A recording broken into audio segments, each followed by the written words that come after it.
국정농단 사건 등으로 복역 중인 박근혜 전 대통령에 대한 형 집행정지 신청이 불어댔습니다.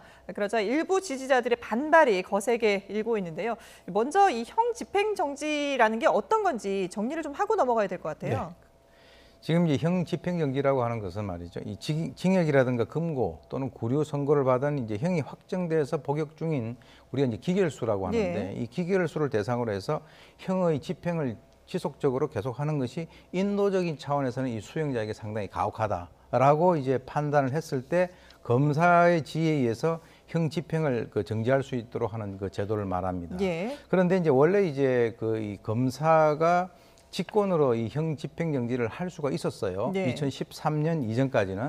그런데 이제 우리가 아마 기억을 하실 텐데 2013년에 영남재분 회장 그 부인 윤길자 씨라고 하는 사람이 있는데 그 사람이 허위 진단서를 발부를 받아가지고 형 집행정지를 했다가 그것이 폭로가 된 적이 있지 않습니까? 그래서 그 이후에는 심의위원회를 구성을 해가지고 다수결로 결정하도록 이제 법이 개정이 됐단 말이죠. 그래서 이제 심의위원들은 통상적으로 한 10명 정도로 구성이 되는데 학계라든가 법조계, 의료계 그리고 시민단체에 소속돼 있는 사람들 중에서 이 각 지방 검찰청 검사장이 임명하거나 위촉한 사람들로 이제 구성이 돼 가지고 하게 되는데요. 통상 이제 형 집행 정지 요건이라고 하는 것은 형사소송법 471조에 보면은 약 한 7가지 정도가 되어 있습니다. 그래서 이제 형 집행으로 건강을 해치거나 또는 생명을 보존할 염려가 있을 때 70세 이상 그리고 출산하고 난 이후에 뭐 60일 이내 또 잉태하고 난 뒤에 6개월 이후에 그리고 이제 직계 뭐 존속 사항 또는 직계 비속 사항 이런 등등이 있는데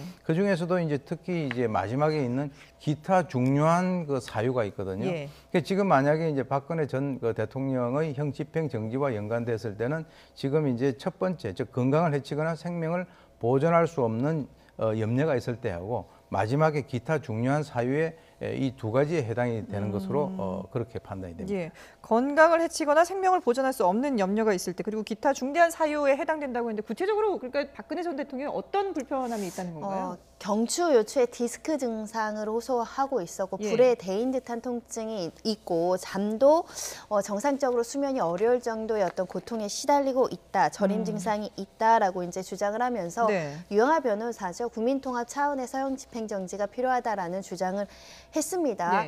일단은 법조인들 시각에서는 디스크 증상만으로는 형 집행정지 결정이 나온 사례가 거의 전무하기 때문에 사실상 법률적으로는 좀 어렵지 않을까라는 관측이 우세했고요.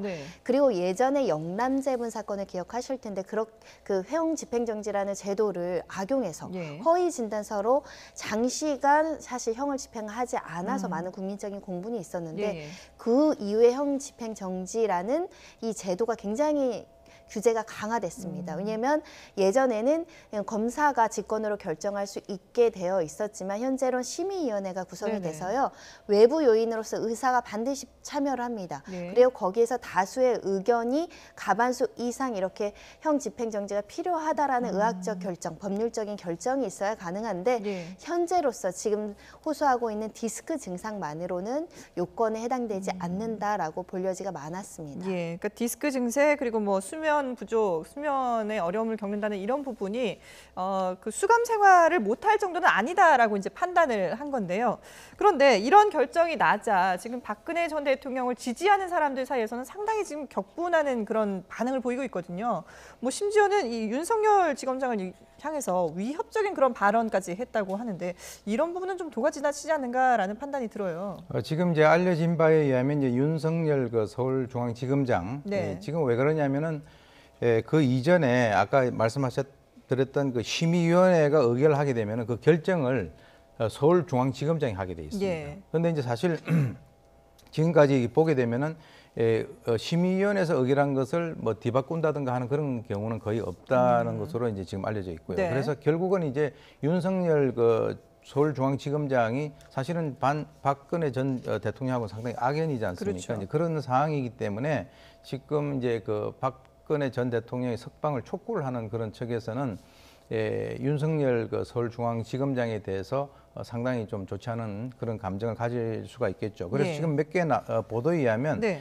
자살 특공대로 이제 살해를 하겠다라고 하는 이런 위협이 있었고요. 그래서 지금 이제 그 윤석열 그 지검장 같은 경우는 경찰의 신변 보호 조치를 지금 요청을 했고요. 네. 그래서 실제로 왜 그러냐면 24일 날 그 시민단체에 있는 그 두 명이 그 윤 지검장의 그 자택으로 진입을 시도한 그런 사례가 있었어요. 예. 그리고 또 이제 그 유튜브 한 명이 이제 그 자택 앞에서 동영상을 통해서 이제 그 신변을 위협하는 그런 어떤 발언이 있었고, 네. 그래서 지금 경찰에서는 25일 오후에 순찰 차량 한 대와 경찰관 4명으로 구성을 해가지고 네. 그 윤 지검장이 퇴근을 할 때 같이 이제 그 동행을 하면서 신변 보호를 한 그런 상황입니다. 예. 여기에 대해서 이제 박상기 법무부 장관도 좀 우려를 표했는데 일단 법 집행 기관에 대한 협박을 엄단하라고 지시를 했습니다. 이게 공권력을 위협하고 있는 부분에 대해서 제동을 걸겠다 이런 의지로 봐야겠죠. 일단은 사법부, 검찰 기관에서 한 결정에 대해서는 존중하고 받아들이려는 태도가 필요한데 네. 내 생각과 다른 결정이 나왔을 때는 지나치게 공격적인 태도로 사법기관을 공격하는 것들이 지금 일련의 법원도 마찬가지고 검찰도 공격을 받고 있다 예. 보니 굉장히 심각하다. 더군다나 공권력을 집행하는 기관이고요. 검찰 입장에서는 이렇게 형집행정지를 만약 결정을 요번에 했다고 한다면 네. 관련된 전례가 남아서 오히려 법 집행을 못합니다. 그런 교도소 내에서 디스크 환자들이 다 나도 똑같이 형집행정지 신청해달라고 한다면 어떻게 그 법무부나 검찰이나 이 형집행 관련된 기관에서 수용시설에 대한 관리 감독이 전혀 되지 않는다는 네. 점들도 고려해야 되지 않을까 생각이 들고요.